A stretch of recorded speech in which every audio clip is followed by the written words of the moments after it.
তাইলে তুমি আমারে বা আমি তোমারে ছাইরা যেমন এটার কোনো গ্যারান্টি আছে?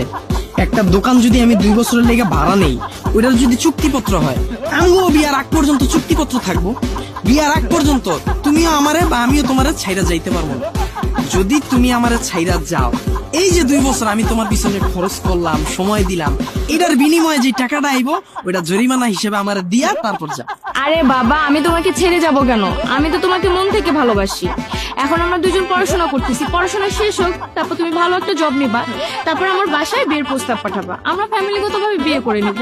ওরে ভাই রে, এইসব নাটক বহুত দেখছি। 2 বছর তোমার সময় দিতে যায় আমি যে আমার পড়াশোনার ক্ষতি করুম, তখন তো আমি ভালো জব পামু না।